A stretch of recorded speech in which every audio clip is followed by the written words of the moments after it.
Welcome everyone. Input tax credit की आज की पहली मुलाकात है हम सबकी। Today we are starting lovely chapter of intermediate IDT. Input tax credit एक मशहूर चैप्टर है। इनपुट टैक्स क्रेडिट एक ऐसा चैप्टर है जिसको करने के बाद इंटर और फाइनल दोनों की सफलता पक्की हो जाएगी आपकी। इनपुट टैक्स क्रेडिट एक ऐसा चैप्टर है जो 100 नंबर की आईडीटी में लगभग 40 नंबर का आपको दिखाई देगा, क्योंकि हर दूसरे चैप्टर के साथ चिपक के आईटीसी एग्जाम में आ जाता है। ठीक है सर, थोड़ा रिलैक्स हो जाएं, कोई कुछ ना करे, कृपया मेरी तरफ देखें। आईटीसी, आईटीसी की फुल फॉर्म क्या है? Input tax credit.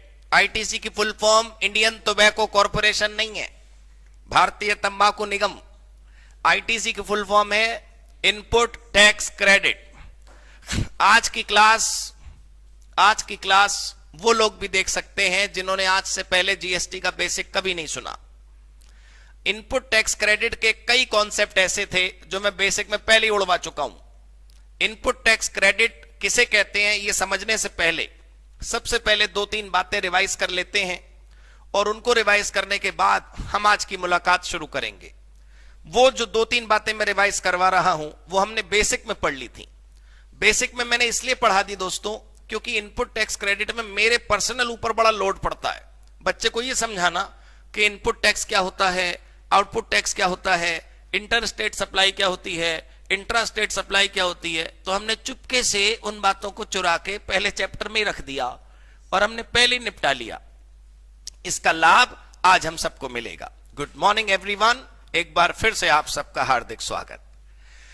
तो सबसे पहला कॉन्सेप्ट जो हमें रिवाइज करना है चैप्टर शुरू करने से पहले कि सप्लाई 2 प्रकार की होती है, एक इंट्रा और एक इंटर। याद है? यदि ट्रांजैक्शन एक ही राज्य के अंदर होगी, यदि ट्रांजैक्शन एक ही राज्य के अंदर होगी तो उसे हम क्या कहते हैं? इंट्रा। फॉर अंदर मतलब राज्य के अंदर। और अगर एक राज्य के बाहर जाएगी सप्लाई तो उसे क्या बोलेंगे? इंटर। यदि सप्लाई इंट्रा है तो एक ही राज्य था तो जीएसटी 2 लगेंगे। बिल्कुल रिलैक्स हो जाइए, अभी कुछ नहीं लिखना, थोड़ी देर। अगर एक ही राज्य के अंदर सब कुछ है, अगर एक ही राज्य के अंदर सब कुछ है, अगर एक ही राज्य के अंदर सब कुछ है तो जो जीएसटी लगेगी वो कितनी लगेंगी? 2। और अगर 2 राज्यों में है तो जीएसटी कितनी लगेगी? 1। जब 2 लगती हैं तो कौन कौन सी लगती हैं? सी और एस या फिर सी और यूटी। लेकिन जब 2 राज्य होंगे तो जीएसटी कौन सी लगेगी? 1। कौन सी? IGST, integrated. याद रहेगा? उसके बाद आउटपुट टैक्स किसे कहते हैं? सेल पर कस्टमर से लिया गया टैक्स। सेल पर कस्टमर से लिया गया टैक्स, ठीक, इसको क्या बोलते हैं? Output tax. क्या कहते हैं? ये हमारी लायबिलिटी है या एसेट? लायबिलिटी। अगर आपको यह समझने में समस्या है तो आप सबको मेरा बेसिक पहले देख लेना चाहिए। अगर आउटपुट टैक्स है तो वो एक लायबिलिटी है। क्यों? क्योंकि वो हमने ग्राहक से ली और वो सरकार के लिए हमारे पास रखी हुई अमानत है। हमें वो सरकार के पास जाकर एक दिन जमा करनी है। हमें नहीं पता कि वो 20 तारीख को जमा करनी होती है या 18 तारीख को, जब भी करनी होती है बस वो जमा करनी होती है। इसलिए वो हमारी क्या है विकास? लायबिलिटी। क्या है बताओ? लेकिन ये लायबिलिटी पूरी जमा नहीं करनी पड़ती। इस लायबिलिटी को जमा करने से पहले हम इसमें से कुछ माइनस कर सकते हैं, और जो माइनस करते हैं वो क्या होता है? Input tax. क्या होता है वो? इनपुट टैक्स किसे कहते हैं? परचेज पर पे करा हुआ टैक्स। इनपुट टैक्स किसे कहते हैं? फिर तुमने अपने शब्द जोड़े, एंड के टाइम पर कुछ नहीं, परचेज पर पे करा हुआ टैक्स। ऐसे बोलो, परचेज पर पे करा हुआ टैक्स, उसे इनपुट टैक्स कहते हैं। वो माइनस कर देते हैं तो जो बचती है output tax minus input tax, क्या जो बचती है वो क्या है? Net tax liability. क्या है? आप सब लोग, बता रहा हूं आपको, किसी के बहकावे में ना आए, मेरा छोड़ के मतलब, किसी के बहकावे में ना आए, अपनी अकल लगाएं, मेलोडी खाएं, खुद जान जाएं। क्या मतलब है इसका? मेरा कहने का मतलब है कि institute of cost accountants of India की वेबसाइट से, या मैं अपनी किताब में पीछे जुड़वा देता हूं, सारे क्वेश्चन पेपर जो आज तक हुए उनको स्कैन करिए, उनको देखिए, तो आपको एहसास होगा कि लगभग हर अगले क्वेश्चन में यही पूछता है वो, net tax liability of mister Manohar, net tax liability of A limited. अरे टैक्स के पेपर में आएगा क्या टैक्स लायबिलिटी निकालना? और वो कैसे निकलती है?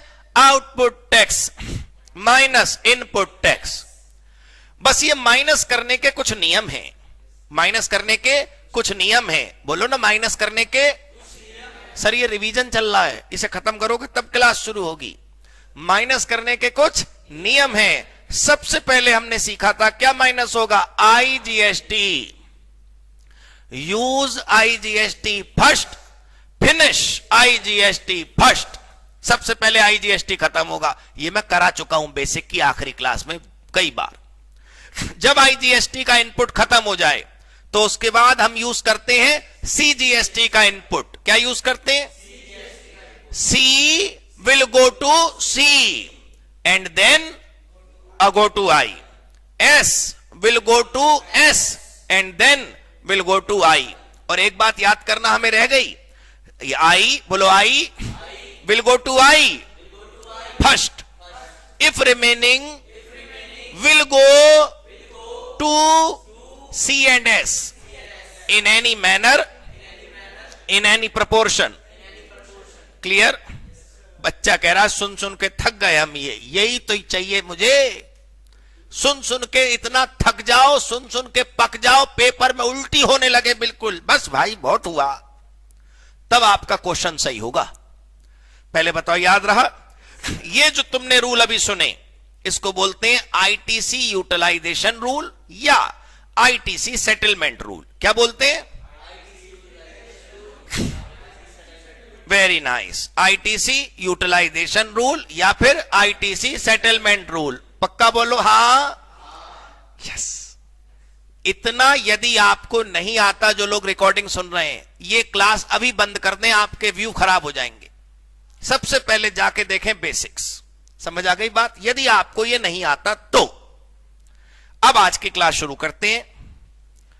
ये इस समय स्क्रीन पर आईटीसी के नोट्स हैं और मुझे पता है कि बालक हो सकता है ये पूछें कि ये आईटीसी जो है हमें नोट्स कब मिलेंगे, कैसे मिलेंगे। देखो भाई, तुम सिर्फ फोकस करो स्क्रीन पे, मिल ही जाएंगे नोट्स का क्या है। मैम बिल्कुल सही समय पे आए हो आप, बिल्कुल यहां से शुरू हो रहा है। बस मैंने पिछले 5 मिनट में वो पढ़ाया था जो मैंने पिछली कई क्लासों में पढ़ाया था, रिवाइज कराया था मैंने। अब आज की क्लास में जो होगा वो नया है, ठीक है, बिल्कुल नया है। बस हो सकता है थोड़ा सा इसका संबंध पिछली क्लास से हो तो थोड़ा हल्का हाथ रखें। अगर समझ ना आए तो मान लें कि मैं ठीक हूं, वो पिछला वाला आपने नहीं करा इसलिए नहीं आ रहा होगा आपको। आइए दोस्तों, सबसे पहले थोड़ा सा टिक कर लेते हैं कि हमें क्या क्या पहले से आता है। देखिएगा sir, please have a look at the screen. वहां कुछ ज्यादा ही बड़ा हो गया ना। सबसे पहला इंट्रा स्टेट सप्लाई क्या होती है, याद है? सर देखो, आप ना प्लीज इतना कर लेना, जितने भी लोग आज यहां बैठे हैं या घर पर सुन रहे हैं या कल को सुनेंगे, वो आज की क्लास में होमवर्क में इसे जरूर पढ़ लेना। जो मैं करा चुका हूं वो इसमें लिखा हुआ है दोबारा से, बस एक बार आप प्लीज पढ़ लीजिएगा, ठीक है? इंट्रा स्टेट सप्लाई तो हमें आता है। चलो दूसरा, माउस खराब है यार ये।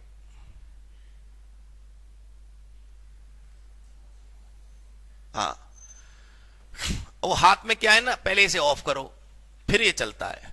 इंटर स्टेट सप्लाई हो गया, ठीक है, हमें आता है। और मैं आपको ये होमवर्क में इसलिए दे रहा हूं सर कि पक्का चांस है इस बात के कि कोई ना कोई ऐसी चीज तुमको जरूर मिलेगी जो तुमको लग ये क्या है, तो वो तुम ढूंढोगे ना तो ज्यादा अच्छा है। तुम्हें पूरा पता है क्या इंट्रा होता है और क्या इंटर होता है, ठीक है? अब अगला देखो, सेटलमेंट ऑफ आईटीसी। क्लियर है भाई? आईटीसी का सेटलमेंट आता है ना हमको सर। वो अभी जो बच्चा कह रहा था पक पक गए सुन के, वो यही है। पहले आई कहां जाएगा, फिर सी कहां जाएगा, एस कहां जाएगा, ये आता है ना हमको। Very good.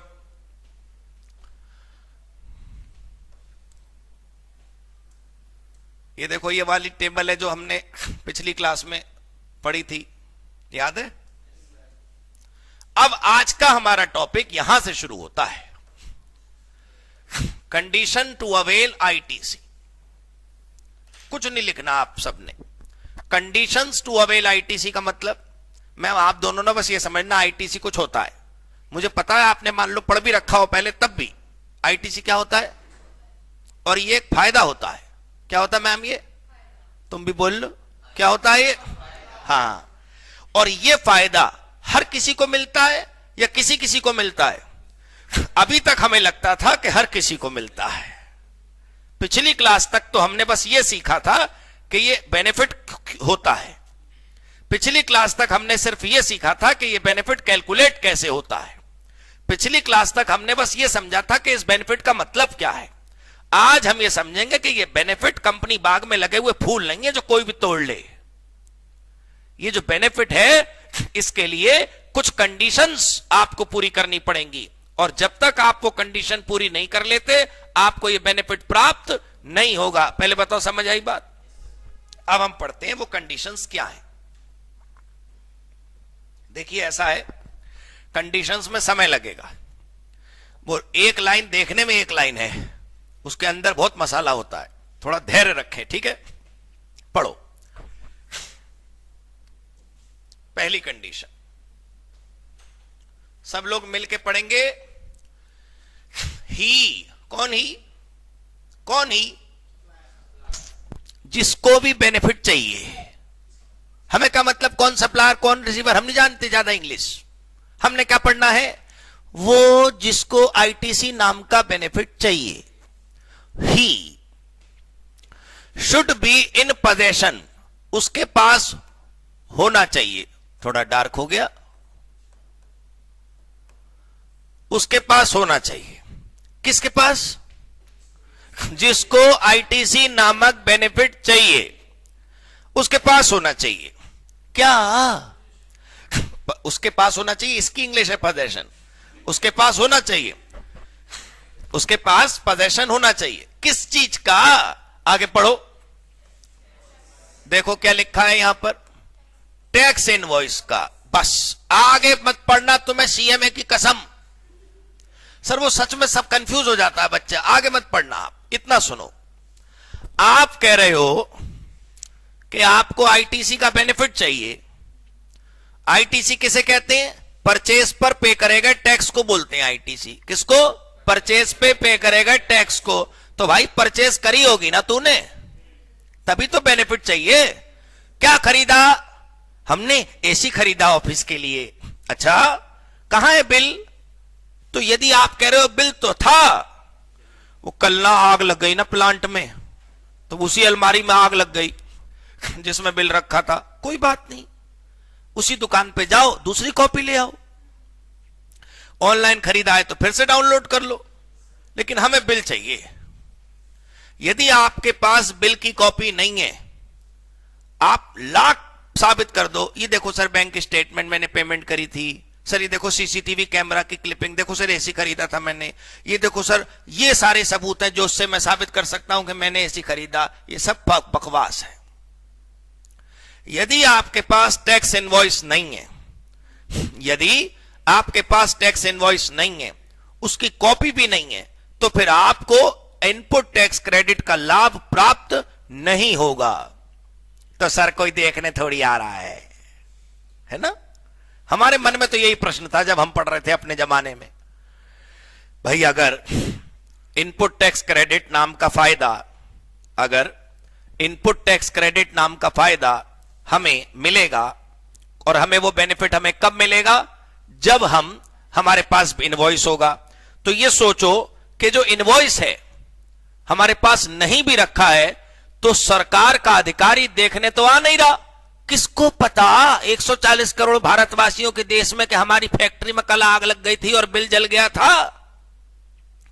तो सर देखने तो कोई नहीं आता, सही है, लेकिन अगर देखने आया ना तो तुम्हें जेल की दीवारें देखनी पड़ जाएंगी। नियम यह है कि यदि आपने आईटीसी ले लिया बिना इनवॉइस के, तो कल को अगर आपके घर पे रेड पड़ गई और बिल की कॉपी उसने मांग ली और तुम्हारे पास नहीं हुई, तो जो इनपुट टैक्स क्रेडिट का लाभ तुमने ले लिया, जितने रुपए का, ब्याज सहित पैसे वापस ले लेगी तुमसे सरकार। मैं तो कह रहा हूं अगर है तो ले आओ ना कॉपी, कौन मना कर रहा है? मेरा तो बड़ा सिंपल सिस्टम है, आप मेरी लाइन कैच करो। इनवॉइस की कॉपी अगर कमिश्नर को तुमने दिखा दी, चाहे उस टाइम लाओ, चाहे बाद में लाओ, चाहे पहले लाओ, हमें क्या फर्क पड़ता है? तुम्हारे पास कमिश्नर को दिखाते समय कॉपी होनी चाहिए। मान लो जिस दिन आग लगी थी उस दिन नहीं लाए तुम, और तुम्हें पता चल गई कमिश्नर आ गया, तुम बैक डोर से बगल वाली दुकान से बिल ले आए, तो बिल आ गया ना, फिर क्या दिक्कत है? हम तो बस ये कह रहे हैं कि यदि इनवॉइस की कॉपी है तो आईटीसी अलाउड है, और अगर इनवॉइस की कॉपी नहीं है तो आईटीसी डिसअलाउड है। ठीक है, इतना याद कर लो। जिस समय इनवॉइस देखा जाए उस समय होना चाहिए, बाकी कब आया उससे क्या फर्क पड़ता है। ठीक है, अब बच्चे का सवाल था, एक बालक प्रश्न पूछ रहा है, सर मान लो बहुत पुरानी परचेज हो और बिल हमसे खो गया हो, ये आपकी प्रॉब्लम है सर, कैसे संभाल के रखना है। 8 साल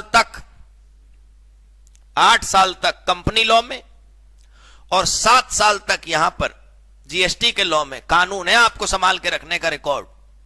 आपके कोर्स में एक चैप्टर है अकाउंट्स एंड रिकॉर्ड्स का, पढ़ेंगे आप। उसमें जितने साल आपको पढ़ाए जाएंगे उतने साल तक कागज संभाल के रखने की जिम्मेदारी आपकी है। आप चाहे वो चूहे खा गए, दीमक लग गई, जल गए, कुछ भी करिए आप। हाँ, अब आप कहना चाहते हो जो हमने खरीदा था वो तो डिस्कार्ड कर चुके, लेकिन उस हमें आपका बिल चाहिए तो देने की जरूरत नहीं है। कहना रही तो हमने फेंक दी। पहले बताओ, बात समझ आई? आराम से चर्चा करना इन बातों पर, गंभीर चर्चा करना, जो मन में आए पूछ लेना, क्योंकि ये पेपर के हर टॉपिक के चिपक के आ जाता है ये क्वेश्चन।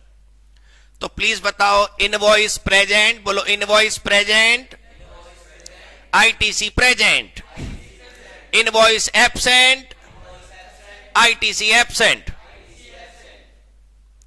एक दिन क्या हुआ, कहानी सुनो तुम। हमने 50 पेटी रॉ मटेरियल खरीदा। क्या खरीदा हमने? कितना खरीदा? और 50 पेटी का इनवॉइस बन गया, 50 पेटी की पेमेंट कर दी, 50 पेटी हमारे घर डिलीवर होने वाली है। घर मतलब बिजनेस में। अब जब हमने डिलीवरी ली तो हमने गिनना सोचा, एक बार चेक कर लेते हैं थोड़ा गिन के। हमने कहा राजू बेटे डब्बे गिनो, 1 2 40 45 50 हैं, अभी तो 5 और रखे, ये भी हमारे लाए हो क्या? बोला हो। ड्राइवर कह रहा है हो, ड्राइवर बोला हो। ड्राइवर ने कहा हो, हमने कहा क्या हुआ? कर अरे वो 5 पेटी ना ज्यादा ले आया, मैं गिनती गलत हो गई मुझसे, ऐसा करो ना आप ही रख लो ना प्लीज। मैंने उसे फोन करा अपने सेलर को, मैंने कहा भाई तुम्हारा लड़का ना 50 की जगह 55 ले आया है, क्या करूं? रख लो आप ही रख लो। मैंने कहा भाई तू बिल पे तो 50 लिखी है, मैं 55 की एंट्री कैसे कर लूं अपने स्टॉक में, ऑडिटर मारेगा मुझे। वो कह रहा है यार कैसी बात कर रहे हो शुक्ला जी, तुम 55 रख लो ना, मैं भेजता हूं तुम्हें पेपर, ईमेल कर रहा हूं अभी। मैं कहा भेजो तुरंत भेजो। अब उनने पता क्या भेजा? Debit note. क्या भेजा? सर ये क्या होता है? बता रहा हूं ना। बात ऐसी है दोस्तों कि आपके पास 2 रास्ते थे। उस सेलर के पास जिसने 5 पेटी ज्यादा भेज दी ना, उसके पास 2 रास्ते थे। क्या थे? मैडम आप बोल नहीं रहे। कितने रास्ते थे? 2 रास्ते। विकास तुम भी नहीं बोलते बीच बीच में, बहुत बार मैंने देखा है। कितने रास्ते थे? 2 रास्ते। एक कि वो उसका नया इनवॉइस बनाता। एक रास्ता क्या था? शिवम अभी जवाब दे रहा हूं। एक रास्ता क्या है? नया इनवॉइस। एक रास्ता क्या है? उसमें प्रॉब्लम सुनिए क्या है। जब नया इनवॉइस बनेगा तो एक कागज आप पढ़ेंगे आपके कोर्स में, ई वे बिल। वो ई वे बिल बनाना पड़ेगा नया। जब नया ई वे बिल बनेगा तो उसकी सिस्टम में एंट्री होगी। नया इनवॉइस बनेगा तो उसकी जीएसटी के रिटर्न में एंट्री होगी। नया इनवॉइस बनेगा तो उसकी पेमेंट दिखानी पड़ेगी अलग से। आपके पास एक ऑप्शन यह है कि नया इनवॉइस बनाइए, लेकिन उसमें पेपर वर्क बढ़ जाता है। क्या बढ़ जाता है? दूसरा रास्ता आपके पास है पर्ची। दूसरा रास्ता क्या है? पर्ची। उस पर्ची को अंग्रेजी में डेबिट नोट कहते हैं, ये मुझे नहीं पता। अभी पहले पर्ची का मतलब समझिए। दूसरा ऑप्शन क्या है? पर्ची। दूसरा ऑप्शन क्या है? कागज पर मेरे सेलर ने, मैं तो खरीद रहा था, मेरे सेलर ने कागज पर लिख दिया, मैंने बिल नंबर 34 में 500 पेटी का, नहीं कितनी, 500 ही तो 50 पेटी का सामान का बिल करा, लेकिन गलती से 5 पेटी अधिक चले जाने की वजह से इतने पैसे मेरे को लेने बाकी रहे। ये पर्ची मेरे को ईमेल कर दी उनने। पर्ची पे क्या छपा कंपलसरी होना चाहिए? Bill number. वही बिल नंबर जिस बिल के एक्चुअल रियलिटी में मिस्टेक हो गई। बिल में तो 50 है और पेटी 55 है। जिस बिल का मैटर है वो बिल नंबर उस पर्ची पे छपा होना चाहिए। इस पर्ची के माध्यम से वो आदमी मुझसे पैसे मांग रहा है। उस पर्ची के माध्यम से वो आदमी मुझसे पैसे मांग रहा है। तो मैं थोड़ा हिंदी में बताएंगे पहले, या अंग्रेजी मेरी कमजोर है। मैं उसका देनदार हूं या लेनदार हूं? देनदार। And if we put that in English, I am his debtor. That is why that पर्ची in English called debit note. समझे सर आप? क्या सर? उसको सेल बढ़ानी थी ना अपनी, उसने मुझे कन्विंस करा कि बाबूजी ले लो, मैंने ले ली। It happens. भाई मैं तो हर महीने खरीदता ही हूं, मान लो मैं वापस कर देता तो ये कलेश ही ना होता। आप क्वेश्चन सुनो, बच्चा कह रहा है 5 पेटी रखने की क्या जरूरत थी आपको, आप वापस कर देते, वो तो बल्कि और अच्छा है, ये सारा केस ही नहीं होगा। लेकिन मुझे तो डेबिट नोट क्या होता है ये पढ़ाना है। तो कंपलसरी सिनेरियो ये रखा मैंने कि मैंने 5 पेटी रख ली और उसने मुझे पर्ची बना के दे दी। उस पर्ची को क्या कहेंगे? Debit note. पहले बताओ, बात समझ आई? यस। वो तो मैंने पहला ऑप्शन बताया आपको। अगर आप 2 इनवॉइस बना लेते हो ना तो भी कोई प्रॉब्लम नहीं है। आपकी चॉइस है दोस्त, सब कुछ आपकी चॉइस है। क्लियर हो गई बात? पक्का? मैं दोबारा बता देता हूं आप सबको, जो 50 के ऊपर जो एक्स्ट्रा माल आ गया उसकी नया इनवॉइस भी बन सकता था और उसका पर्ची भी बन सकती थी। आपकी चॉइस है डियर। इसलिए आगे देखो क्या लिखा है, और डेबिट नोट। यदि आपके पास इनवॉइस नहीं है तो डेबिट नोट होना चाहिए। इसका मतलब ये दोनों कागज हमारी खरीदारी का पक्का सबूत हैं। और यदि हमारे पास ये नहीं है तो हमारे पास जो सामान रखा है वो परचेज करा हुआ नहीं माना जाएगा और उसका आईटीसी हमें प्राप्त नहीं होगा। पहले बताओ, समझ आई? यस। कुछ पूछना चाहते हो तो पहली बात तो जो पूछना चाहते हो ना वो पूछा करो, पक्का पूछा करो। मान लो वो दोस्तों, अब ये शिवम ने एक क्वेश्चन पूछ रखा है यहां पे, शिवम अभी बताऊंगा। ये क्वेश्चन हमारे टॉपिक से बिल्कुल अलग है, अभी बता दूंगा 2 मिनट बाद। मान लो तुम्हारा क्वेश्चन अटपटा होगा तो मैं खुद कह दूंगा, अभी बताता हूं। तुम तो पूछो, खोल के पूछो, दिल खोल के बताओ।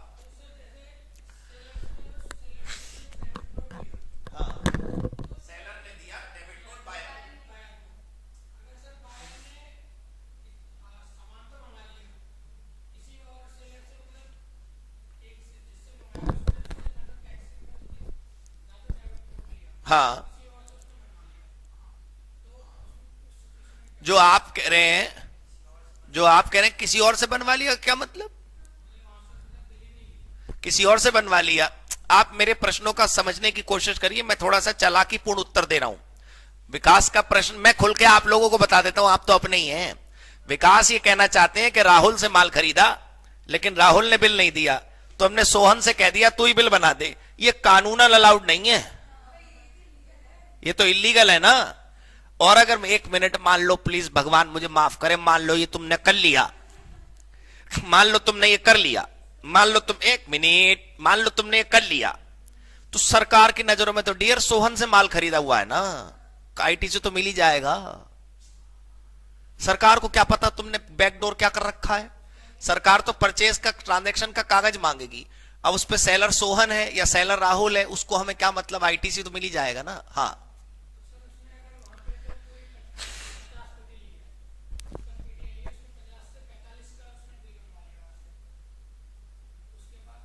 तो 5 पेटी जो है ना, अगर वो पकड़ी गई तो उसका आईटीसी नहीं मिलेगा आपको। ये तो सब काउंटिंग चेक होगी ना कि बिल में जितनी क्वांटिटी लिखी है उतने से ज्यादा डब्बे कैसे रखे हैं यहां पर। क्लियर? पकड़े गए तो चोर हैं, नहीं पकड़े गए तो बादशाह। Anyways, next question. हाँ सर,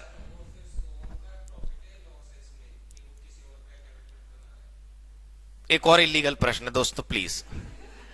वो अभिषेक ऐसा है कि जो दूसरा आदमी बिल बना के दे रहा है ना, उसको अपनी सेल ज्यादा दिखानी होगी बुक्स में। उसको कोई बैंक से लोन मान लो लेना होगा, बैंक वाले कह रहे होंगे तेरी तो सेल भाई बहुत कम है, तो वो चाहता होगा लोग मुझसे खरीद लें, तो बिना माल के बिल काट रहा होगा वो, तो उसको फायदा हो जाएगा थोड़ा सा। बाकी ये करना नहीं है, this is illegal. Yes, Pihu पूछ रही है डेबिट नोट की जगह दूसरा टैक्स इनवॉइस भी इशू कर सकते हैं। एब्सोल्युटली यस, अभी बताया था मैंने, पक्का। तो पहले बताओ, ही मतलब कौन? जिसको आईटीसी चाहिए उसके पास क्या होना चाहिए? टैक्स इनवॉइस या डेबिट नोट, ये होना चाहिए। इशूड बाय सप्लायर मतलब सेलर, रजिस्टर्ड जो होगा, और such other tax paying document. ये क्या है? वैसे मैं ये काटने वाला हूं, लेकिन मैं एक मिनट दिखा रहा हूं आपको। सच कोई और कागज जिससे यह साबित हो जाए कि आपने बायर हो ना, आपने टैक्स के पैसे भरे हैं, एज में बी प्रेस्क्राइब। तो अभी तक कुछ प्रेस्क्राइब नहीं हुआ है। मान लो कल को सरकार वो कहने लगे चलो ये भी होगा तो दे देंगे क्रेडिट, अभी तो कुछ नहीं है ना। आज की केस में तो दो ही कागज होने चाहिए, या तो टैक्स इनवॉइस या डेबिट नोट। ये पहली कंडीशन है। पहले बताओ, समझ आ गई? सर, एक अटेम्प्ट ऐसा था हिंदुस्तान में जिसमें कंडीशंस ऑफ आईटीसी के ऊपर 16 नंबर का क्वेश्चन आया, बताओ। और कंडीशंस ऑफ आईटीसी इसलिए पढ़ना जरूरी है क्योंकि कई बार एग्जाम में 8 नंबर का बड़ा सा प्रश्न आता है, शिव सुन नहीं रहे, और उसमें आंसर क्या लिखना होता है पता है? क्योंकि कंडीशंस ऑफ आईटीसी इस केस में पूरी नहीं हो पाई, इसलिए मोहन को आईटीसी प्राप्त नहीं होगा। बताओ, बच्चा सोच रहा था कैलकुलेटर वाला क्वेश्चन है। तो we need to calculate later in the exam. First we need to check whether Mohan is eligible for ITC or not. Exam में कैलकुलेटर का जोश कम दिखाइएगा। एग्जाम में ये बाद में देखना कि आईटीसी कितना मिलेगा, पहले ये देखना कि आईटीसी मिलेगा भी कि नहीं। समझे आप? गुड। सर, एक बार अपनी आंखों में ये रंगीन लाइन बसा लो, he should be in possession of tax invoice और डेबिट नोट। अगर ये नहीं है तो फिर आईटीसी नहीं मिलेगा।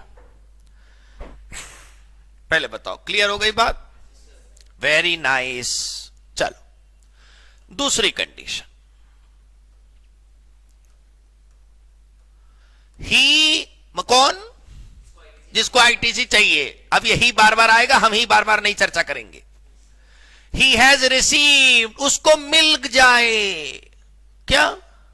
हमें क्या पता यार, आगे के तुमने क्यों पढ़ा? पहले बताओ, उसको मिल जाए क्या? देखते हैं, उसको मिल जाए क्या? गुड्स और सर्विसेज, या बोथ, या दोनों। मतलब दोनों खरीदे हो सकते हैं। ऐसा भी हो सकता है ना, मान लो आपने प्लांट मशीनरी खरीदा, आपने सूरत से, गुजरात से एक मशीन खरीदी, और आपने मशीन वाले को बोला भाई साहब ये 2 करोड़ की जो मशीन है ना, हमारे बस की तो है नहीं इसको इंस्टॉल करना, आप ही अपना इंजीनियर भेज दो। गुजरात वाले कह रहे हैं इसके 2 लाख लगेंगे। अरे यार कैसी बात कर रहे हो, तुम 3 लाख ले लेना, लेकिन हमसे नहीं लगेगी, तुम ही भेज देना। तो मशीन के इंस्टॉलेशन एक सर्विस है और मशीन का लगना एक गुड्स है। तो इसका मतलब हम जो भी खरीद रहे हैं, गुड्स या सर्विस या दोनों, हमें physically physically physically physically physically physically बोलो, फिजिकली रिसीव हो जानी चाहिए। जानते हैं इसका मतलब क्या हुआ? हमारे एमडी ने, किसने? सर चर्चा आराम से होके, रिलैक्स होके करिएगा, कंडीशन सारी समझा दूंगा मैं आपको। हमारे एमडी ने, किसने? बोलोगे नहीं ना तुम? हमारे एमडी ने बिजनेस के ट्रिप से, बिजनेस पर्पस से हवाई जहाज की यात्रा करनी थी।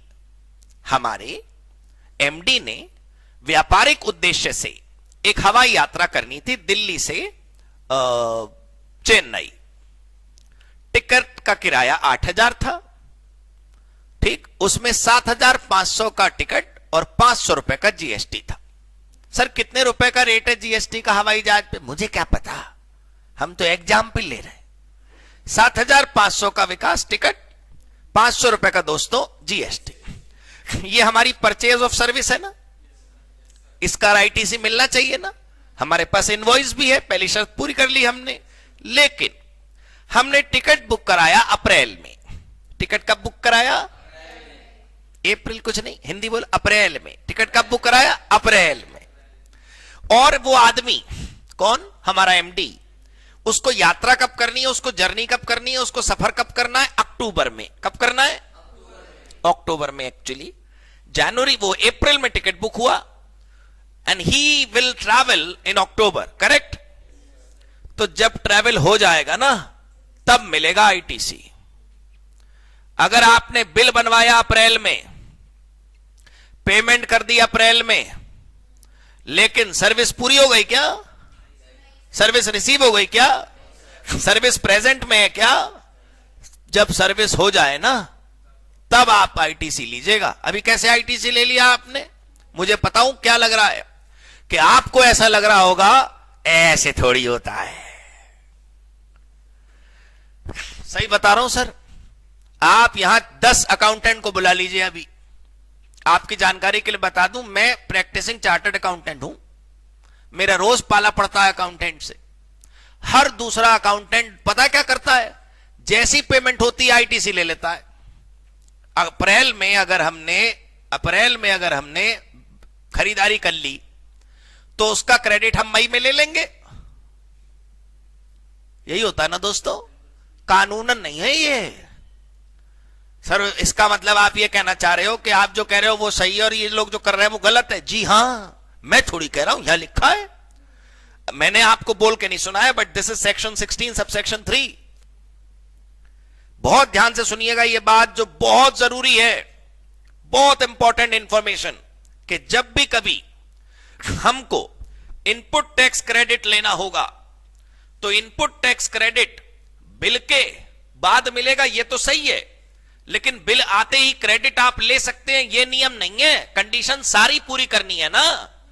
दूसरी शर्त यह है कि जब तक गुड्स या सर्विस या जो भी आपने खरीदा है रिसीव ना हो जाए तब तक आईटीसी अलाउ नहीं होता।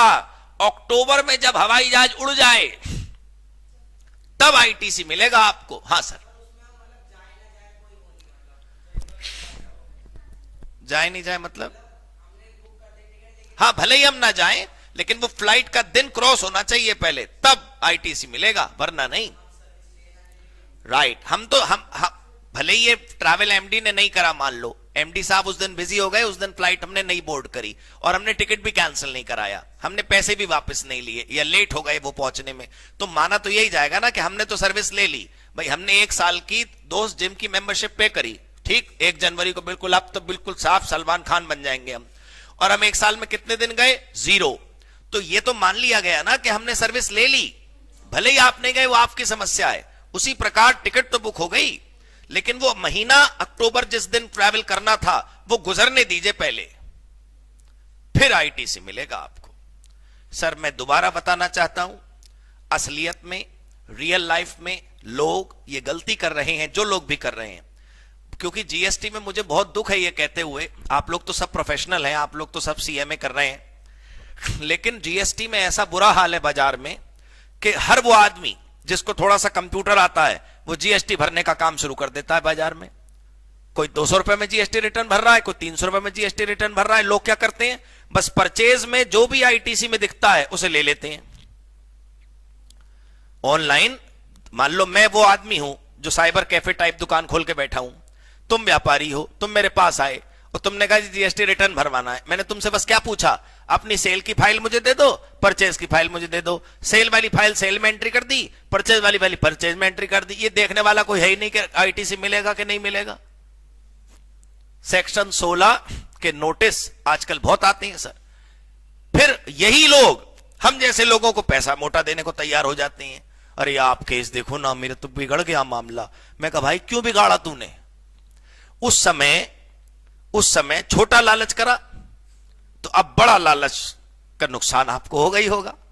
तो शर्त देखिए पहले क्या है, जो खरीदा है, बोलो जो खरीदा है वो हमें मिल जाना चाहिए। ठीक, बोलो goods not received, ITC impossible, goods received, ITC possible. जी सर, बस एक सेकंड।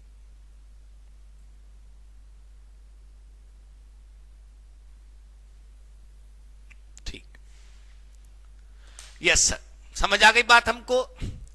कभी कभी ऐसा होता है कि जो सामान आना होता है हमारे पास बिल में लिखा हुआ, वो एक साथ नहीं आता।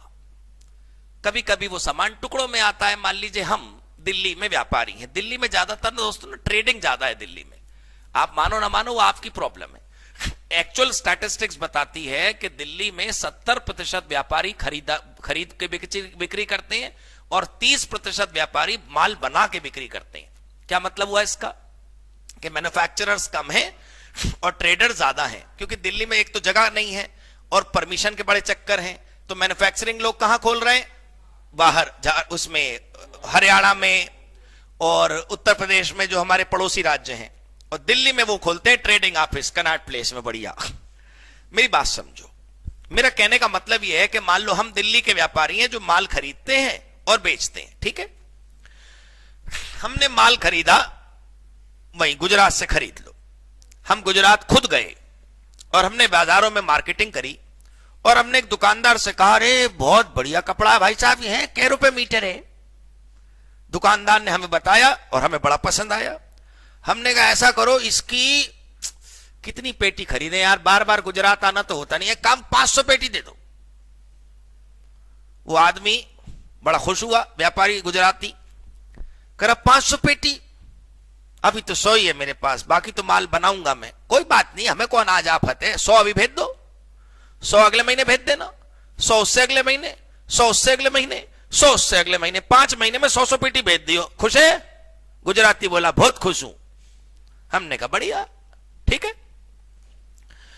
अब गुजराती आदमी ने गलती ये कर दी जिसका नुकसान मुझे होगा, दिल्ली के खरीदार को, कि उसने एक ही बिल बना दिया 500 पेटी का।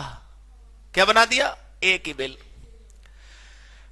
हमें 500 पेटी का बिल मिल गया, माल आया कितना? 100 पेटी। हमने क्रेडिट कितने का लेना है? लेना कितने का चाहिए? 0 का। कोई प्रोपोर्शनेट क्रेडिट अलाउड नहीं है। बिल में 500 पेटी है ना, तुम सोच रहे हो कि शायद 100 पेटी आ गई तो 100 के बराबर का क्रेडिट ले लूं। No no no no no, जब 500 पूरी आ जाएगी तब क्रेडिट मिलेगा। तो सर इससे तो हम 5 अलग अलग बिल बनवा लेते। तो मैंने मना करी थी, बनवा लो। मैंने तो कही थी बात कि गलती कर दी व्यापारी ने। सर हमें तो नहीं सुन, हमने तो कहीं नहीं सुना, ये इसीलिए तो सुना रहा हूं कि सुनो।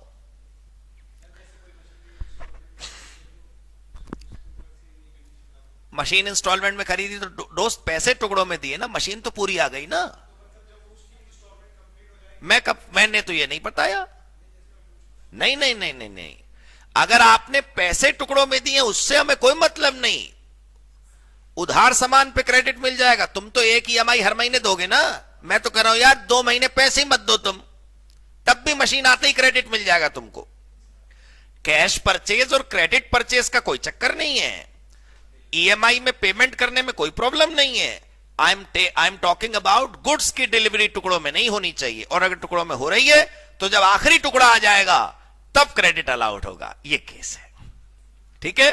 तो समझदारी क्या है? 5 बिल बनवाना अलग अलग, राइट।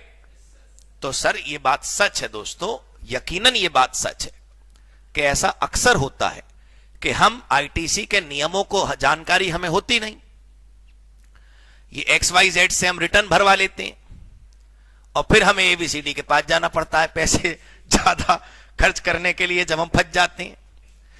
आप मुझे ईमानदारी से बताना, लाल बत्ती बहुत बदनाम है हमारे देश में कि साहब रेड लाइट पे पुलिस पकड़ लेती है, तो कुछ तो गलती करते ही होगे ना आप, तभी तो पकड़ते हैं। सारे कागज पूरे हैं, रेड लाइट जंप नहीं करी आपने, पोल्यूशन पूरा है आपका, हेलमेट आपने लगा रखी है, सीट बेल्ट आपने पहन रखी है, जो जो होता है वो सब कर रखा है, तो भाई क्यों पकड़ भी लेंगे तो छोड़ना पड़ेगा। गलती हम खुद करते हैं हेलमेट ना लगाकर, फिर हम कह रहे साहब बता पुलिस मिल गई है, पैसे चले गए। इसका मतलब क्या बताना चाहता हूं मैं कि जीएसटी के केस जो चल रहे हैं देश में, जीएसटी के जो नोटिस आ रहे हैं देश में, उसमें जीएसटी कमिश्नर बेचारा बदनाम हो जाता है, पैसे लेता है। वो क्यों पैसे लेगा भाई? तुमने कांड कैसे कराई ये बताओ, गलती तो तुमने करी ना सर, खराबी तो तुम्हारे अंदर है ना, वो तो तुमसे पेनल्टी ले गई। क्लियर हो गई बात? तो जब तक माल पूरा नहीं आ जाएगा तब तक बिल्कुल क्रेडिट नहीं मिलेगा। कभी प्रोपोर्शनेट अलाउ कर दो, मैं क्वेश्चन कराऊंगा ना सर आपको, देखिएगा 8-8 नंबर के इन टॉपिक्स पे। पहले बताओ क्लियर हो गई बात, पढ़ो आगे। Provided that where the goods against an invoice are received in lots or instalment, सामान की instalments, the registered person shall be entitled to take credit upon receipt of the last installment। Clear हो गई बात? जब अंतिम टुकड़ा आप प्राप्त होगा तब ही क्रेडिट अलाउड होगा। समझ आ गई बात? बिल्कुल क्लियर। अगला दो ये जो शर्तें आपने पढ़ी इन्हें आंखों में बसा लो। दूसरी पहली तो बस चुकी, चलो। एक तो इनवॉइस होना चाहिए या डेबिट नोट होना चाहिए, दूसरा सामान या सेवा जो भी खरीदी वो पूरी की पूरी हमारे पास प्राप्त फिजिकली हो जानी चाहिए। तीसरा देखते हैं सर,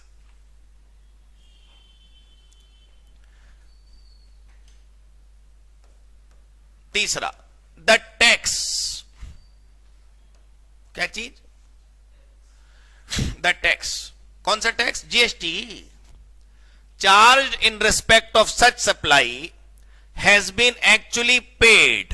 मतलब आप कह रहे हो मैंने मशीन खरीदी, ठीक, कहां से खरीदी? दुकान से खरीदी। चलो मैं तो वैसे कह रहा था गुजरात से खरीदी। आपने दुकान से मशीन खरीदी, मशीन थी 1 लाख की, उस पर 18,000 जीएसटी आपने पे करा, तो टोटल पेमेंट कितनी करके आए? 1,18,000।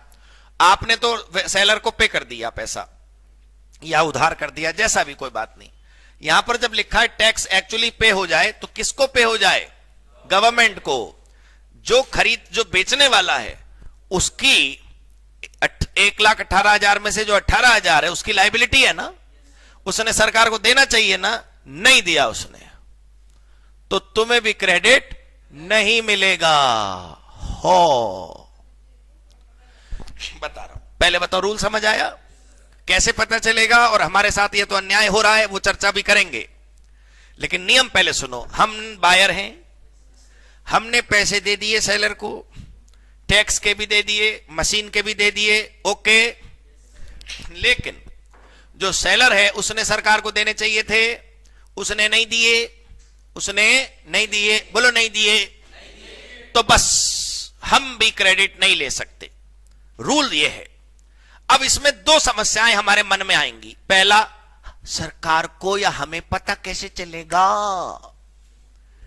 जो भी आदमी से हमने माल खरीदा है उसने हमें बेचा है ना, तो सेम बिल हमारे लिए परचेस का बिल है, उसके लिए सेल का बिल है, तो जैसे ही वो जीएसटी रिटर्न भरेगा हमारे पोर्टल के लॉगिन पे वो दिखने लगता है। वो आदमी, दुकानदार जिससे हम माल खरीद के लाए हैं, उसके लिए सेल है, हमारे लिए परचेज है। जब वो जीएसटी की वेबसाइट पे अपनी सेल की एंट्री चढ़ाएगा तो उसमें किसको बेचा हमारा भी नाम लिखेगा, और जैसी वो हमारा नाम का जीएसटी नंबर डालेगा हमारे यहां पॉपअप होने लगेगा क्या तुमने ये खरीदा है, क्या तुमने ये खरीदा है, क्या तुमने ये खरीदा है, हम क्लिक कर देंगे यस हमने खरीदा है। पहले बताओ समझ आई? दूसरा समस्या हमारे मन में ये पैदा होगी कि मान लो सर 1 मिनट के लिए कि उसने जीएसटी नहीं दिया सरकार को, तो सर ये तो उसकी गलती है ना, ये हमारी गलती थोड़ी है। मान लो उसने जीएसटी सरकार को नहीं दिया, तो प्लीज बताओ ये उसकी गलती है ना, ये हमारी गलती थोड़ी है। तो फिर हमें हमारे ऊपर सरकार ने क्यों बोझ डाला ऐसा, हमें सरकार क्यों दुखी कर रही है? कोई जवाब आप देंगे इसका? क्या लॉजिक हो सकता है?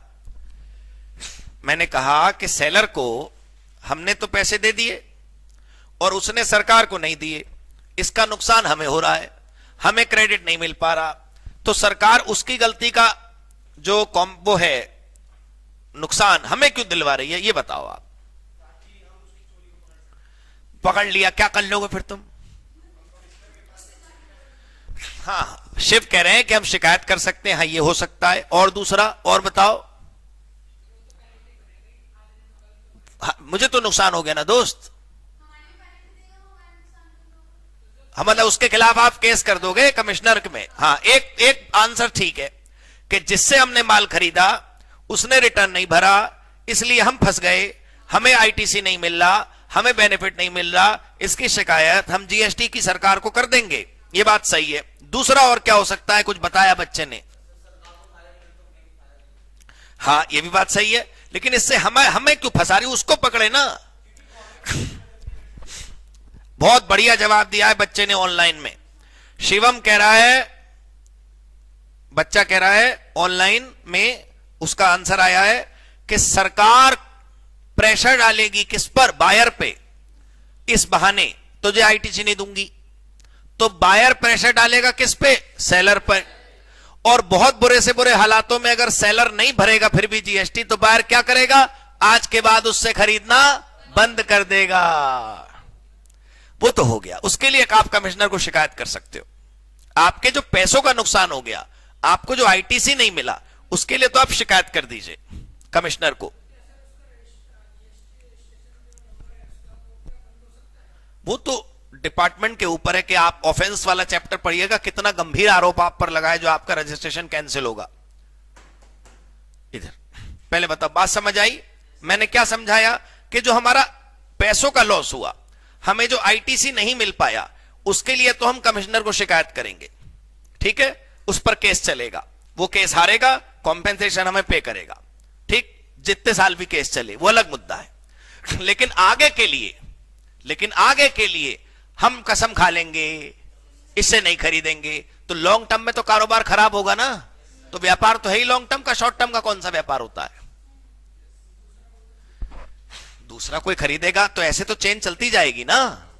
मान लो दूसरे के खरीदने पर जीएसटी पे हो गया तो सुधर गया, और दूसरे में भी पे करा तो वो भी आदमी हट जाएगा। ऐसे तो हर आदमी हटता रहेगा तुमसे। सबक सिखाने में तो हत्या भी कर दो तो आदमी थोड़ी जिंदा होता है, ठीक है? बस यही बात है। सरकार ने उल्टा पकड़ा बायर को कि तेरे को आईटीसी नहीं देंगे, ऐसे आदमी से खरीदता माल तू, कल से मत खरीदियो। वो जो आप लोग समझ रहे हैं वो बिल्कुल सही है कि नुकसान तो हो चुका, तो मैं तो बहुत बड़ी बात कर रहा हूं कि कोई किसी की हत्या कर दे तो नुकसान तो हो ही चुका। हाँ सर,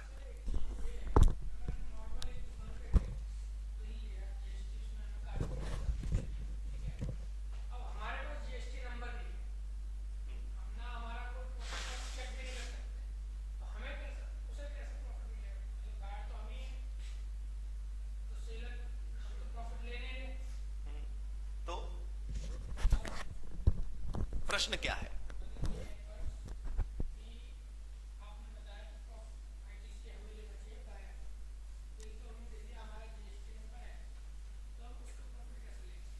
बच्चे का सवाल यह है, अच्छा प्रश्न है। बच्चे का क्वेश्चन है कि मान लो जो खरीदने वाला है उसके पास जीएसटी नंबर नहीं है, और जो बेचने वाला है ऑब्वियसली उसके पास जीएसटी है, तो फिर खरीदने वाले को आईटीसी का बेनिफिट कैसे मिलेगा? मेरा उत्तर इसमें यह है कि जिसके पास जीएसटी नंबर ही नहीं है उसकी तो कोई आउटपुट टैक्स लायबिलिटी होगी ही नहीं, तो उसे बेनिफिट चाहिए क्यों? आईटीसी का बेनिफिट कैसे लेते हो आप? अपनी आउटपुट में से माइनस करने के लिए ना। तो डियर, जब तुम सेल, तुम्हारे पास जीएसटी नंबर ही नहीं है तो तुम्हारा कोई आउटपुट टैक्स भी तो नहीं है। तुमने अगर बिना जीएसटी का व्यापार खोल रखा है, कोई छोटा बिजनेस है 20 लाख 40 लाख से कम का, तो जब तुम सामान बेचते हो तो जीएसटी लेते ही कहां कस्टमर से, तो तुम्हारा आउटपुट टैक्स नहीं है ना, तो फिर तुम्हें माइनस करने के लिए इनपुट टैक्स क्यों चाहिए? क्लियर? बस ये केस है। सेलर को, उसको क्या फायदा? उसे तो रिटर्न भरना ही है।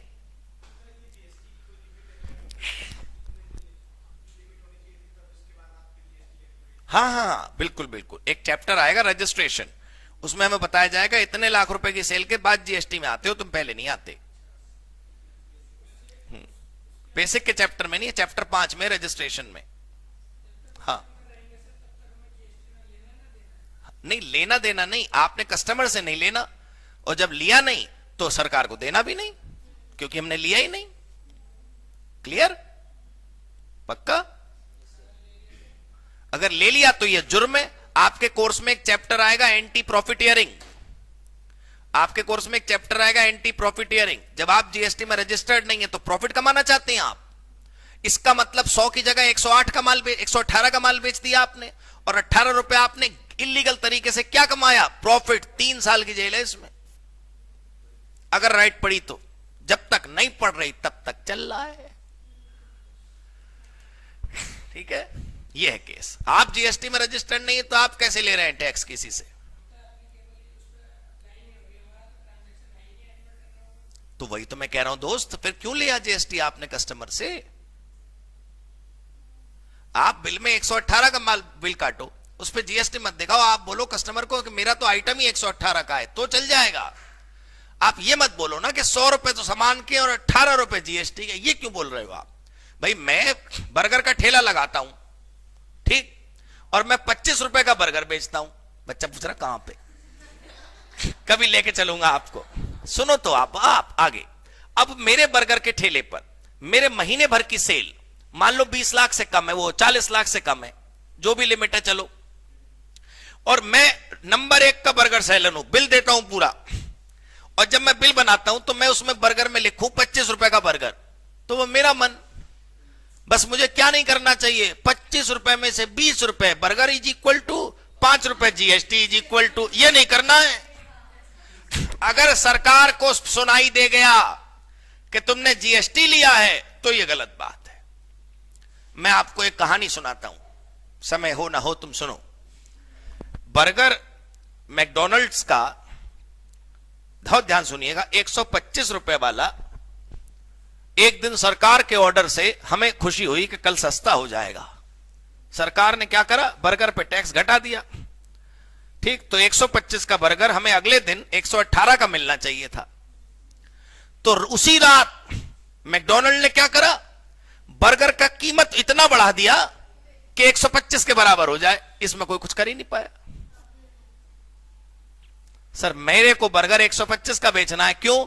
मैंने 4 लाख रुपए का बोर्ड बनवाया है अपनी दुकान के बाहर लगाने के लिए, बर्गर सिर्फ 125 में, और तुमने यार जीएसटी हटा दी, कम कर दी उस पे, तो मेरा तो बोर्ड खराब हो जाएगा जो मैंने बनवाया है। तो मैंने क्या करा? अपनी कीमत इतनी बढ़ा दी कि उस पे जीएसटी चिपक के 125 ही बन रहा है। इसमें कोई क्या कर लेगा सर? समझ गए आप?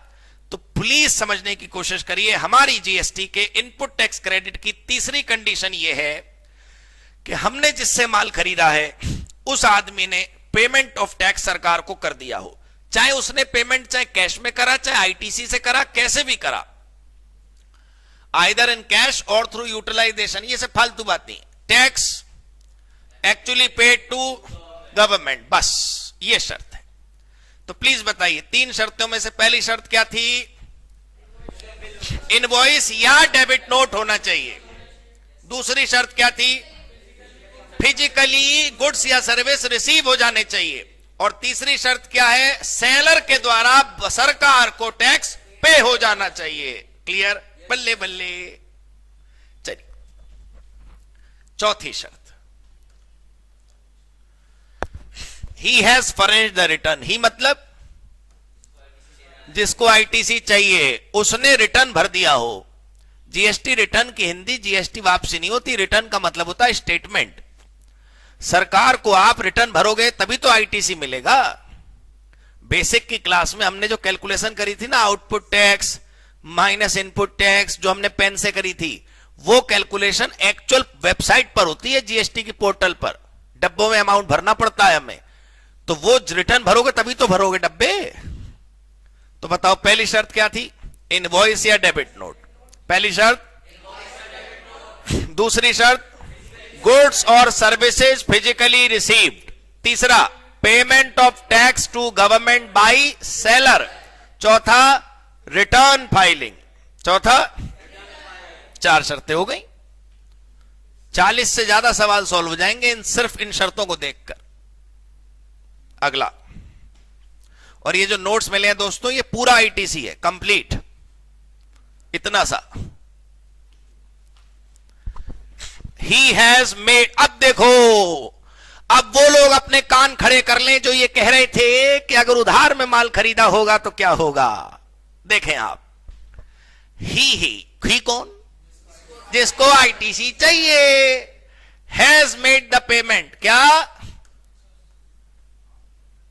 प्लीज बताओ, क्या?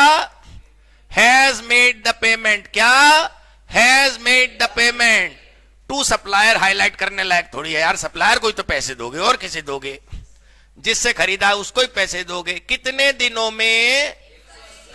कब से? इनवॉइस की डेट से। और कब से?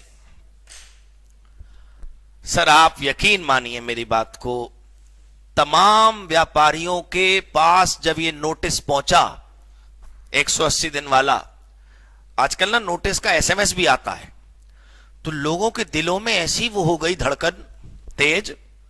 लोग अपने अकाउंटेंट को फोन करके पूछते थे ये क्या 180 दिन का क्या नोटिस आया है? सरकार कह रही है बेटा तुझे आईटीसी चाहिए? बोलो हां। आप भी बोलना हां, ठीक है।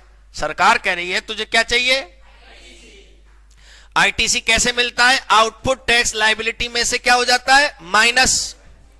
आउटपुट टैक्स लायबिलिटी में से क्या हो जाता है? माइनस। इससे तुम्हारी लायबिलिटी इंक्रीज होती है या डिक्रीज?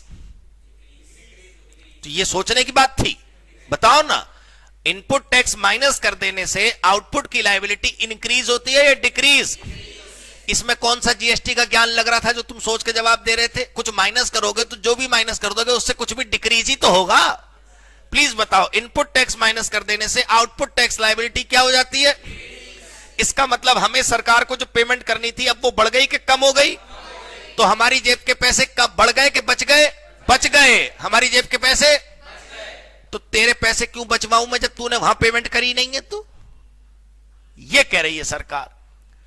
तू कह रहा है कि मैंने ना 1,18,000 की ना मशीन खरीदी, मेरे ना 1,18,000 रुपए मशीन में लग गए, मैंने ना 18,000 रुपए का जीएसटी पे करा, तो इसलिए ना 18,000 रुपए मुझे ना परमिशन दे दो आउटपुट टैक्स में से माइनस करने की।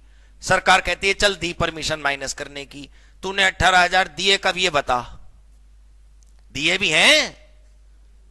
हाँ दूंगा, मैं पक्का दूंगा। सरकार कह रही चल कोई बात नहीं माइनस अभी कर ले। कब देगा? मैं ना 1 साल में दूंगा। नो, 180 दिन के अंदर देने का वादा है। और सर सोचो, मुझे पक्का पता है आपके मन में क्या चल रहा होगा कि हमने आज खरीदारी करी, बोलो करी, बोलो करी। कल हमने आईटीसी ले लिया, बोलो ले लिया। आईटीसी अलाउड या नॉट अलाउड? अलाउड। शर्त यह है कि 180 दिन में पैसे दे देना। आपके मन में चल रहा होगा नहीं दिए तो क्या होगा? नहीं दिए, नहीं दिए, नहीं दिए तो ईमानदारी से क्या करना? जिस दिन 180 पूरा हो जाए, अगले दिन जितने पैसे 18,000 उस दिन माइनस कर लिए थे उतने पैसे अपने बैंक से डेबिट कर देना सरकार के नाम खुद ही। सरकार को बोलना कि 6 महीने पहले मैंने जो रिटर्न भरा था उसमें जो मैंने 18,000 माइनस कर लिए थे, सॉरी मैं पेमेंट कर नहीं पाया, इसलिए मैं आपको 18,000 अब पे कर रहा हूं। 1-2 महीने बाद मैं पेमेंट कर दूंगा उसको, सेलर को। जब सेलर को पेमेंट कर दोगे तो 18,000 उस महीने दोबारा से माइनस कर लेना। समझ गए आप? दोबारा सुन लीजिए। आज परचेस करी, बोलो करी। आज परचेस करी, बोलो करी। जो लोग नहीं बोल रहे सर ईश्वर की कृपा रुक रही है कहीं पर, तुम समझ नहीं रहे, बोलो करी। परचेज करने पर कल आईटीसी ले लिया, बोलो ले लिया। ये आईटीसी बताओ अलाउड है कि डिसअलाउड है? अलाउड है। ये आईटीसी पक्का? शर्त क्या है कि 180 दिन में पेमेंट कर दोगे, और अगर 180 आज पूरा हो जाए और ना कर पाओ तो बस इतना सही तो काम मैं कह रहा हूं कि अगले दिन सुबह सुबह जितने पैसे उस दिन आईटीसी के गलत माइनस कर लिए थे वो सरकार के बैंक अकाउंट में जमा करा देना, ऑनलाइन पोर्टल पे क्लिक करके पे कर देना। पहले बोलो हां। अब हमारे 18 पे हो गए सरकार को। अब जो हमने सेलर को 180 दिन में पेमेंट नहीं करी थी वो अब कर दी, और 1 महीने बाद तो जब भी तुम वहां सेलर को पे कर दो तो यहां 18,000 फिर माइनस कर लेना। ये बात समझ आ गई? आप कुछ पूछ रहे थे?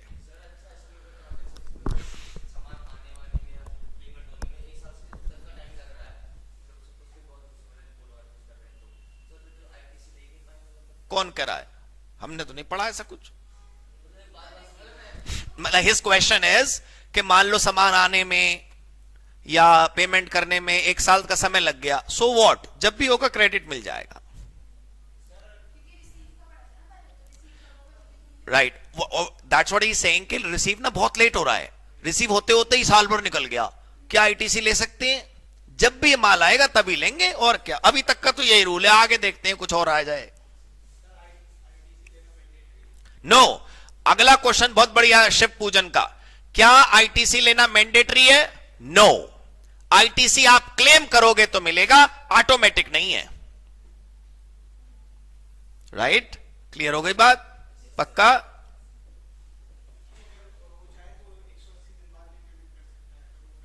हाँ, बहुत दूसरी बात भी शिव ने बहुत बढ़िया बोली कि अगर आपको लगता है कि आप 180 दिन में पेमेंट नहीं कर पाओगे तो आईटीसी लो ही मत, कि 180 दिन बाद डिफॉल्ट का केस बनेगा आपका। जब आप 180 की जगह 200 दिन में पेमेंट करोगे तो जिस दिन पे करोगे तभी आईटीसी ले लेना। हाँ, बहुत बढ़िया, good, very good citizen. Saurabh का क्वेश्चन है एक्चुअल पेमेंट की जगह सेट ऑफ से हो गया तो फिर भी अलग से गवर्नमेंट को टैक्स पे करना पड़ेगा, बट गवर्नमेंट को सेलर देंगे ही ना जीएसटी, तो आपने तो पे करना ही पड़ेगा, बाद में माइनस कर लेना। क्लियर हो गई बात? अगला बहुत प्यारा अगला पॉइंट है, लॉस ऑफ इनपुट। बस 1 मिनट, ये भी तो हो सकता है, टाइम तो है ना? हाँ, लॉस ऑफ इनपुट। क्या लॉस ऑफ इनपुट क्या मतलब? मतलब ये पहले इस लाइन को समझने के लिए, इस लाइन को समझने के लिए लॉस ऑफ इनपुट वाली लाइन को समझने के लिए पहले ये याद करिए, तुम यहां नहीं हो आज, फोकस। इस लाइन को समझने के लिए पहले याद करिए वो वाली शर्त याद है जिसमें लिखा था कि गुड्स और सर्विस रिसीव हो जाने चाहिए। जब तक सारा माल आएगा नहीं तब तक आईटीसी मिलेगा नहीं, ठीक है? माल जहां से हमने खरीदा वहां से चल दिया, बोलो चल दिया। यहां पहुंच गया, बोलो पहुंच गया। हमने पेटी खोली, बोलो खोली। 10 पीस कम निकले। हमने उससे पूछा अरे ये कम कैसे निकले, क्या हुआ? वो करा अरे वो ना लीकेज हो गई थोड़ी सी, वो रास्ते में ना थोड़ा सा गाड़ी पलट गई थी, 40 लोग लगे ट्रक दोबारा उठाने में, इतनी मुश्किल से मैंने ट्रक खड़ा करा, थोड़ी 10 पीस ना खराब हो गए, सॉरी। अब 10 पीस वहां से तो पूरे चले थे, रास्ते में खराब हो गए। ठीक, हमने उसे फोन करा सेलर को, अरे यार तू क्या कर रहा, 10 पीस कम भेजे तूने। वो कह रहा नहीं, रास्ते में 10 पीस खराब हुए। हाँ यार एक ही बात है, मेरे को तो कम आईटीसी मिलेगा ना, रूल तो ये कहता है कि जितना मिलेगा उतने का ही रूल तो ये कहता है कि जब तक सारा मिलेगा नहीं तब तक आईटीसी मिलेगा नहीं। अब 10 पीस और भेज तू। सेलर कह रहा है रूल पिछला वाला ये था कि जब मैं सारे भेज दूंगा और तेरे को मिल जाएगा तो आईटीसी था, मैं सारा भेज चुका हूं, मेरी ड्यूटी खत्म। ये तो लॉस ऑफ इनपुट है, रास्ते में लॉस हो गया और क्या कह रहा है तू, कितने पीस खराब हो गए? हमने कहा 10। कह रहा ले तू तो सौभाग्यशाली है, तेरा फॉर्च्यून बहुत बढ़िया है। हमारा इंडस्ट्री में 50 पीस खराब हो जाना कोई नॉर्मल लॉस की बात होती है, कोई बड़ी बात नहीं है। 10 ही पीस तो खराब हुए यार, ठीक है। यहां हापुड़ में प्लांट है मदर डेयरी का, अच्छा यहां भी तो है बगल में, पटपड़गंज में प्लांट है मदर डेयरी का। मान लो वहां से दूध का टैंकर चला और 5000 लीटर दूध लेके चला, उसमें 50 लीटर बह गया या कुछ हो गया, तो वो तो ठीक है यार, इतना नॉर्मल लॉस? पहले बताओ हाँ या ना। एग्जाम में 2 शर्तें में कंफ्यूजन हो जाता है बच्चे को, और उन दोनों शर्तों में कंफ्यूजन तोड़ने के लिए मैं ये दूध की कहानी सुना रहा हूं आपको। ये बताइए कि हमने खरीदा कितना लिक्विड था? 5000 लीटर दूध। नहीं, दूध पे तो जीएसटी नहीं ना, बच्चा का दूध पे जीएसटी नहीं, कुछ लिक्विड हमने 5000 लीटर खरीदा। कितना खरीदा? वहां से चला कितना? 5000 लीटर।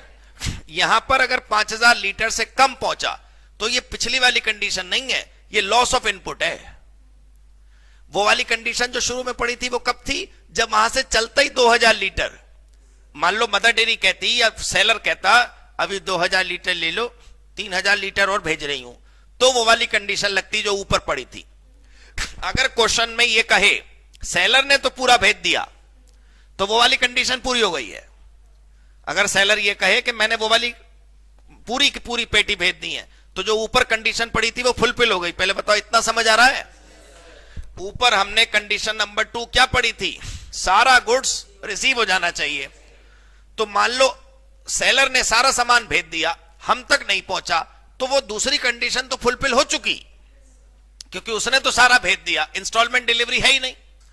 यहां नहीं पहुंचा तो ये पता लगाओ कि यहां कितना माल नहीं पहुंचा।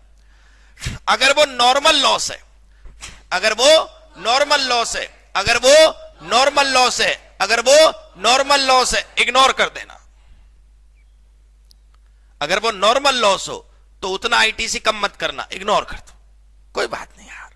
हमने 5000 लीटर खरीदा, पूरे पर आईटीसी मिलेगा। 50 लीटर कम हो गया तो क्या हो गया? तो भी मिल जाएगा। समझ आई बात? लेकिन हाँ नहीं, कुछ भी खरीदो, मैं तो ऐसी लिक्विड में जल्दी चू जाएगा ना सामान, इसलिए मैंने एग्जाम्पल लिक्विड का लिया। ऐसा कुछ नहीं, कुछ भी खरीदो, रास्ते में अगर लॉस हो गया तो पहले पता लगाओ कितना लॉस हुआ। क्या पता लगाओ? अगर नॉर्मल लॉस है, अगर नॉर्मल लॉस है, क्या है? अगर normal loss, ignore normal loss. और अगर एब नॉर्मल लॉस है, उतना माइनस होगा आईटीसी। क्या होगा बताओ? समझ गए? 5000 लीटर में 5000 लीटर में 50 लीटर सरकार कह रही है नॉर्मल लॉस है, क्वेश्चन में गिवन होगा। लेकिन 300 लीटर क्वेश्चन में गिवन होगा। हाँ, ये चिंता नहीं करनी नॉर्मल लॉस कितना होगा हमको कैसे पता, गिवन होगा क्वेश्चन में। मान लो 300 लीटर बह गया लिक्विड, 50 लीटर क्वेश्चन कह रहा है नॉर्मल था, तो 50 तो माइनस नहीं होगा। 250 लीटर एब नॉर्मल लॉस है, उतना क्वांटिटी के हिसाब से प्रोपोर्शनेट आईटीसी लेस होगा, उतना ही मिलेगा बस। Please listen. हाँ, तो वही तो एब नॉर्मल लॉस है। एब नॉर्मल लॉस वही है। एक्चुअली जो वाकई में बहता ही था वो तो नॉर्मल लॉस है, बाकी हमें जितना भी शॉर्ट डिलीवरी रिसीव हुई वो सब एब नॉर्मल लॉस है।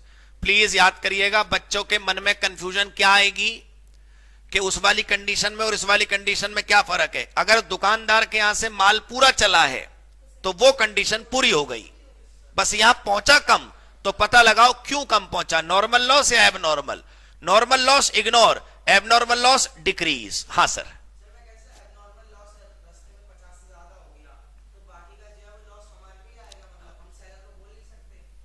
क्योंकि बचपन मतलब CMA के फाउंडेशन में एक चैप्टर आपको पढ़ाया गया होगा, सेल ऑफ गुड्स एक्ट। और सेल ऑफ गुड्स एक्ट में एक नियम है कि डिलीवरी का खर्चा और रिस्क बायर के होते हैं, सेलर के नहीं। हाँ, फ्लेवर्ड मिल्क पे जीएसटी है, ये सादा दूध जो मिलता है उस पे जीएसटी नहीं है। दूध पे कोई जीएसटी है ही नहीं, दूध पे कैसा टैक्स?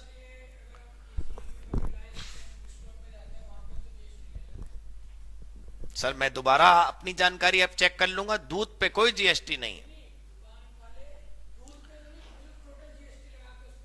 तो दूध पे जीएसटी नहीं है ना, आपने जो दूसरे आइटम खरीदे उस पे लगेगा जीएसटी।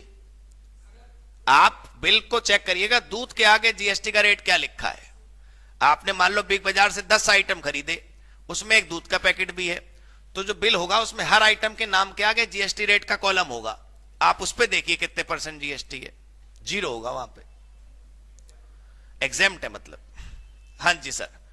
अच्छा, क्या क्वेश्चन क्या है, हमको कैसे पता चलेगा कि नॉर्मल लॉस है? अब नॉर्मल क्वेश्चन में गिवन होगा। क्लियर हो गई बात? पक्का? अब सुनते रहो। रास्ते का नॉर्मल लॉस इग्नोर, रास्ते का नॉर्मल लॉस इग्नोर, रास्ते का एबनॉर्मल लॉस कंसीडर। क्या कंसीडर? माइनस या प्लस? ठीक है। लेकिन क्वेश्चन वाले इतने बदमाश लोग होते हैं, बुरा न माने आप, लेकिन इनको आदत है हमें कंफ्यूज करने की। एग्जाम में क्वेश्चन पता क्या आया? हमने 10,000, ये क्वेश्चन है इंस्टीट्यूट की बुक में भी है और 8 नंबर का आया भी है सीएमए इंटर में। करेंगे हम। हमने 10,000 किलो खरीदा, उसमें 50 किलो तो आया ही कम, नॉर्मल लॉस। फिर जब हमने फैक्ट्री में रॉ मटेरियल मशीन में डाला, मशीन में आग लग गई, 200 लीटर माल जल गया। अब क्या करूं बताओ? अरे कुछ भी करना यार, हमें क्या करना? हमने सीखा था कि माल, दूसरी कंडीशन क्या कहती थी? रिसीव हो गया ना। अब फिर कुछ भी हो, अपने को क्या फर्क पड़ता है? बल्ले बल्ले, बायर के पास तो माल आ गया ना, तो आईटीसी मिलेगा कि नहीं मिलेगा? मिलेगा। इसका मतलब लॉस जीवन में 2 प्रकार के होते हैं। लॉस जीवन में 2 प्रकार के होते हैं। पहला ट्रांजिट लॉस, पहला, और दूसरा प्रोसेसिंग लॉस। पहला, उसके बारे में सोचना है आपने। प्रोसेसिंग लॉस को हमेशा इग्नोर करना है। सर ये लिखवा दो आप। क्यों लिखवा दो? दूसरी कंडीशन क्या थी? कि माल पूरा आना चाहिए। तो रिसीव में कौन सा लॉस कंसीडर होगा? रास्ते वाला। एक बार माल हमारे यहां आ गया, फिर वो फैक्ट्री में जल गया, उससे क्या फर्क पड़ता है? आईटीसी तो मिलेगा ना। ठीक है। बताओ, पक्का समझ आया हो? तब आगे बढ़े हम। ये तब भी आईटीसी मिलेगा, आईटीसी तब भी मिलेगा। सरकार आके एक बार देख जाएगी यार, बार बार क्यों जल रहा है। हाँ, लेकिन देखना पड़ेगा ना बार बार क्यों जल रहा है, ऐसा एबनॉर्मल क्या है। शहर में कोई भी घटना अगर एबनॉर्मल हो रही है तो आके इन्वेस्टिगेशन हो जाएगा ना उसका। देखिए, loss of input is treated as follows. Loss of input कैसे ट्रीट होगा? देखिए, only only only only, only शब्द पर मैं इसलिए फोकस कर रहा हूं कि मैंने यहां लिखवाया है सिर्फ इस वाले लॉस को ट्रीट करो, तो बाकी सब ऑटोमेटिकली इग्नोर होंगे। एग्जामिनर से कह देना कि तुम लोगों को कंफ्यूज नहीं कर सकता। ठीक, ईश्वर की कृपा बरस रही है हम सब पर। हमने नॉर्मल लॉस इग्नोर करना है, ट्रांजिट वाला। हमने नॉर्मल लॉस इग्नोर करना है, प्रोसेसिंग वाला। हमने एबनॉर्मल लॉस इग्नोर करना है, प्रोसेसिंग वाला। ये हम क्यों याद करें? हम तो ये याद करेंगे कि रास्ते का एबनॉर्मल लॉस चाहिए, बाकी सब इग्नोर। ठीक है, क्या चाहिए? देखो,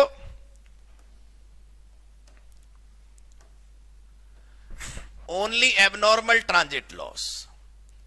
और एडजस्टमेंट का मतलब क्या है? डिक्रीज, डिक्रीज होगा। पहले बताओ, समझ आ गई बात? 6 कंडीशन हो चुकी सर, 7वीं कंडीशन पर हम आ चुके हैं। पहले बताओ मुझे कि 6 की 6 कंडीशन आपको समझ आ गई अच्छे तरीके से? देख लीजिए, पहली, इनवॉइस या डेबिट नोट होना चाहिए, सामान या सेवाएं रिसीव हो जानी चाहिए, टैक्स सरकार को पे हो जाना चाहिए, रिटर्न हमारे द्वारा फाइल हो जाना चाहिए, 180 दिन में पेमेंट सेलर को हो जानी चाहिए, एबनॉर्मल ट्रांजिट लॉस माइनस करना है, बाकी सब इग्नोर करना है। अब अगला है डेप्रिसिएशन। हाँ बस ये आखिरी कंडीशन है। डेप्रिसिएशन और इनकम टैक्स ये क्या होता है, ये समझने के लिए एक छोटा सा बस आपको एग्जाम्पल समझना पड़ेगा। मशीनरी खरीदी आपने, क्या खरीदी? छोटा सा एग्जाम्पल है भाई, इसके बाद कंडीशन भी खत्म, क्लास भी खत्म, एंजॉय। अगली क्लास खुलते ही पहले क्वेश्चन करेंगे हम इन 6 शर्तों के, ठीक है? तो साहब हमने क्या खरीदी? मशीन। क्या खरीदी? अच्छा देखेंगे, ध्यान से देखेंगे। मशीन जो हमने खरीदी उसकी वैल्यू थी 1 लाख, ठीक है? हम सिंपल वैल्यू लेते हैं भैया एग्जाम्पल के लिए, प्लस IGST लगा उस पे 18,000। हमने क्या पे करा? अब हमें करनी है इसकी अकाउंटिंग। सर क्यों अकाउंटिंग क्यों सिखा रहे हो आप? ऐसी मेरा दिल, तुम सीख लो, ठीक है भाई? इसके 2 रास्ते हैं, इसकी अकाउंटिंग के 2 रास्ते हैं। पहले ये बताओ कि जो 18,000 रुपए तुमने पे करा GST, वो इनपुट टैक्स है या आउटपुट टैक्स है? इसमें सोचने की क्या बात थी जो एक ही बच्चे ने जवाब दिया? हमने मशीन खरीदी, उस पर 18,000 टैक्स पे करा, ये इनपुट टैक्स है या आउटपुट टैक्स है? इनपुट टैक्स है। हमने मशीन खरीदी, उस पर टैक्स पे करा, ये इनपुट टैक्स है या आउटपुट टैक्स है? प्लीज बताओ। इनपुट टैक्स है। इसका क्रेडिट मिलेगा, इसका क्रेडिट, इसका क्रेडिट। इसके 2 ऑप्शन क्या है, ध्यान से देखो। एक रास्ता ये है, machinery account debit to bank. कितने रुपए की?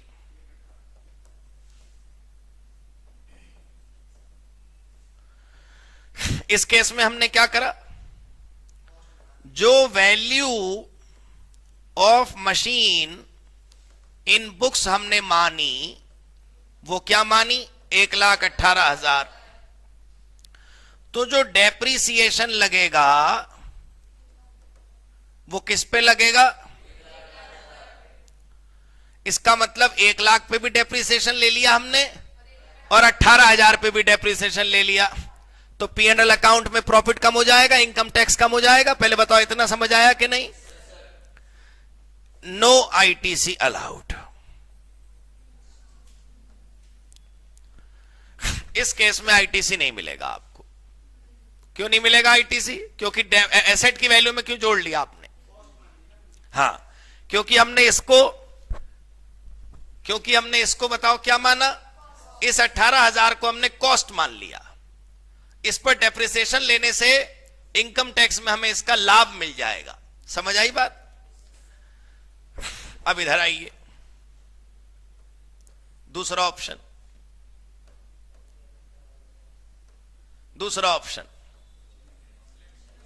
मशीनरी अकाउंट डेबिट 1 लाख से, इनपुट टैक्स डेबिट 18,000 से, टू बैंक 1,18,000 से। इस केस में book value of machine 1 lakh. तो बताइए डेप्रिसिएशन ऑन 1 लाख, राइट? तो फिर ITC अलाउड या अवेलेबल। मतलब यदि कोई कैपिटल गुड्स हमने खरीदा, यदि हमने क्या खरीदा? कोई कैपिटल गुड्स, तो उस पर लगा हुआ GST या तो डेप्रिसिएशन के रूप में बेनिफिट ले लो या इनपुट टैक्स क्रेडिट के रूप में बेनिफिट ले लो, यह आपकी चॉइस है। पहले बताओ, समझ आया? आपने अभी तो बताया मैंने विकास, क्या नहीं समझ आया बताओ?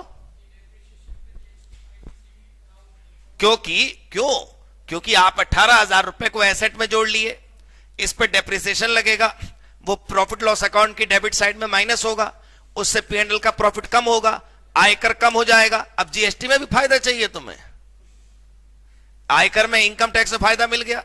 यहां डेप्रिसिएशन 1 लाख पे लगा, P&L में डेबिट 1 लाख के ऊपर हुआ, जितना भी परसेंट डेप्रिसिएशन लगा, इनकम टैक्स कम हुआ कितने से? मशीन की वैल्यू से केवल 18,000 में इनकम टैक्स का फायदा नहीं मिला तो जीएसटी में क्रेडिट ले लो।